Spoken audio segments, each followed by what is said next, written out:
Epístola a los Hebreos, capítulo 5.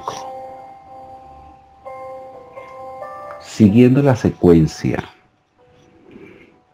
de esta especial epístola, comenzamos haciendo referencia a que el autor tiene toda la intención de centralizar a Jesús como la persona más importante, por encima de los profetas, por encima de los ángeles, por encima de Moisés.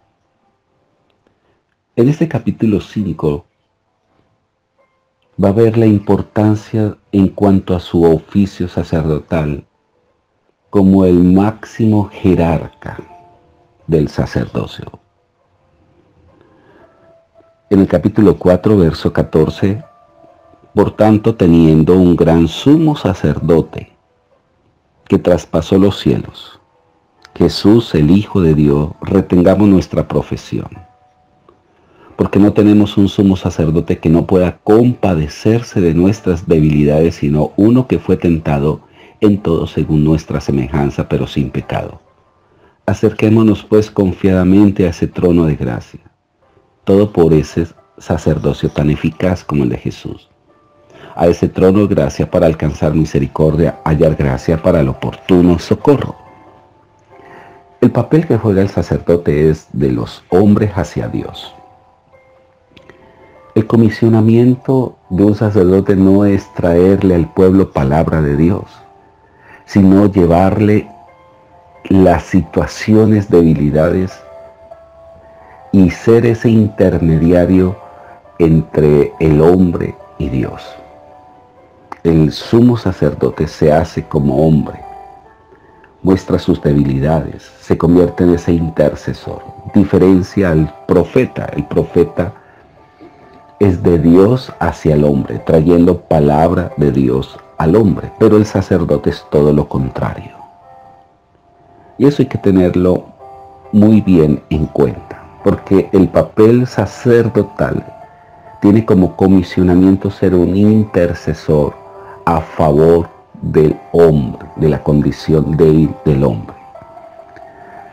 Por eso este capítulo 5, que es la continuidad de lo que comenzamos a leer desde el verso 14 del capítulo 4, nos dice, porque todo sumo sacerdote tomado de entre los hombres es constituido a favor de los hombres. Esa es la finalidad. Constituido a favor de los hombres en lo que a Dios se refiere, para que presenten ofrendas, sacrificios por los pecados, para que se muestre paciente con los ignorantes y extraviados, puesto que Él también está rodeado de debilidad. Es decir, que el sumo sacerdote no puede tampoco dárselas de mucho en cuanto a su espiritualidad. Por eso un sumo sacerdote ofrecía sacrificio primeramente por él y después por el pueblo. Y por causa de ella debe ofrecer por los pecados tanto por de sí mismo como también por el pueblo. Y nadie toma para sí esta honra, sino el que es llamado por Dios, como lo fue Aarón. Así tampoco Cristo se glorificó a sí mismo haciéndose sumo sacerdote, sino el que le dijo, tú eres mi hijo, yo te he engendrado hoy. Como también dice en otro lugar, tú eres sacerdote para siempre, según el orden de Melquisedec. Eso lo dice en el Salmo 110. Y este sumo sacerdocio, basado en Melquisedec, rompe los esquemas del sacerdocio arónico, que era el sacerdocio de la ley, que al fin y al cabo fue imperfecta, porque no tuvo el poder para transformar ni perdonar al hombre, sino para llevarlo a juicio. Y esa era la finalidad de la ley.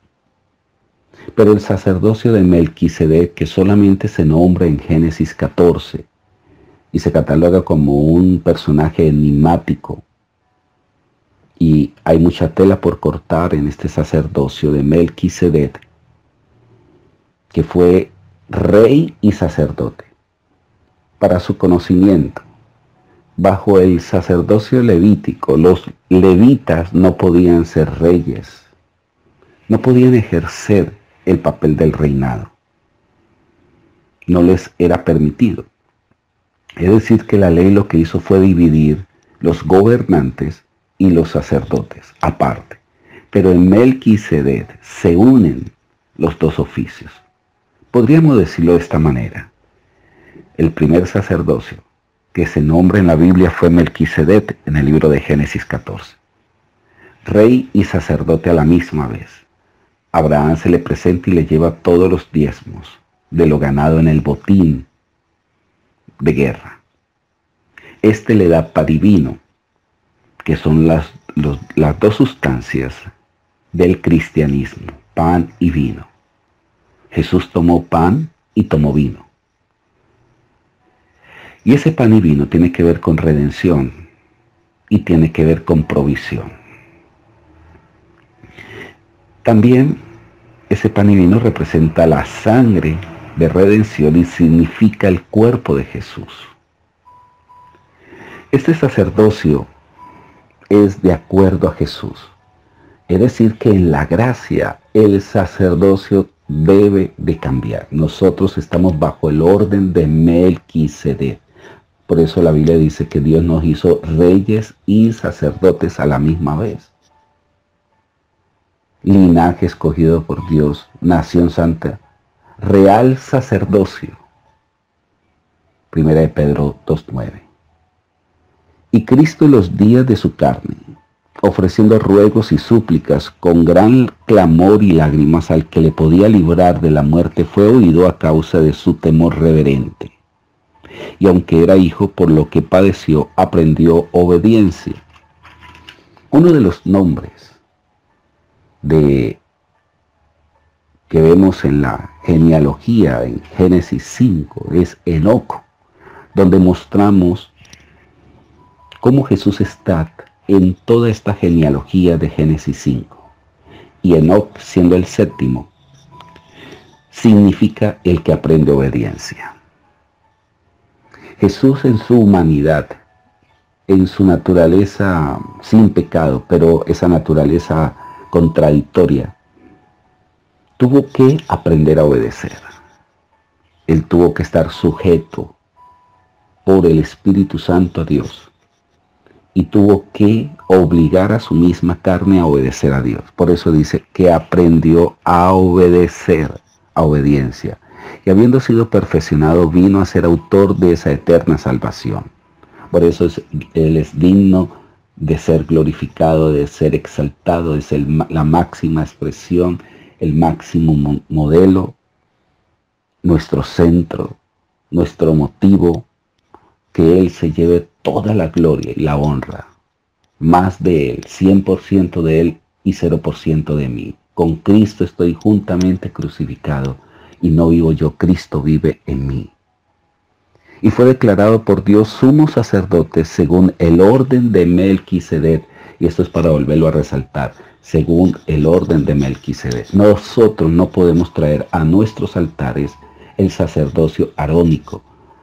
Nosotros no podemos llamarnos levitas.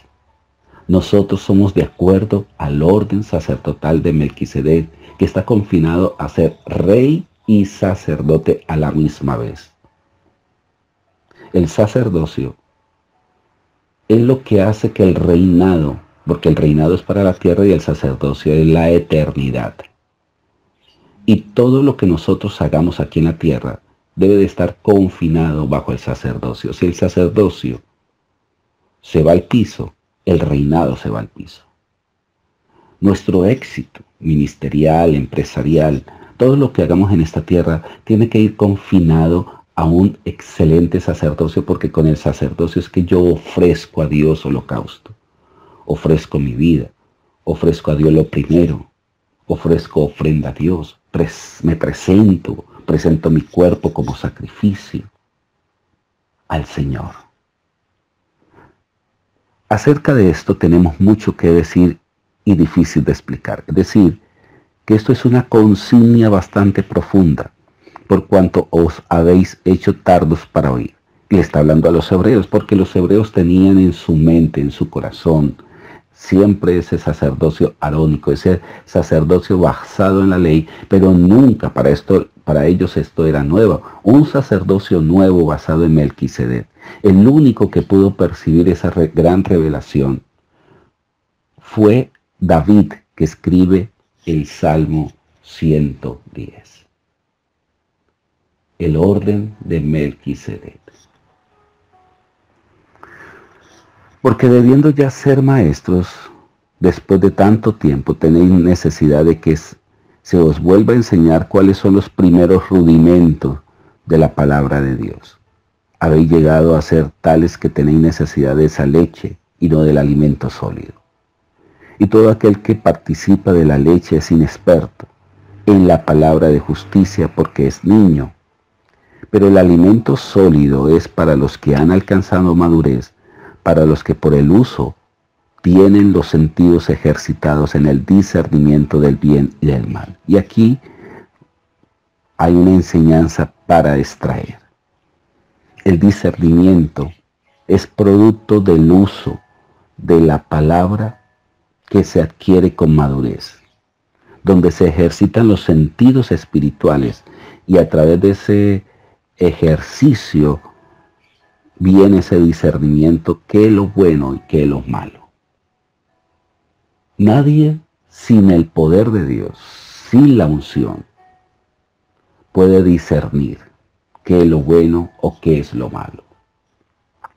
Hay muchas cosas aparentemente buenas, pero terminan siendo nocivas y malas. Por eso, nosotros tenemos que siempre ir en pos de la madurez. Amigo y amiga, que tengan un excelente día. La verdad que hemos aprendido muchísimo con este libro de Hebreos. Mañana seguimos con estas enseñanzas. Bendiciones.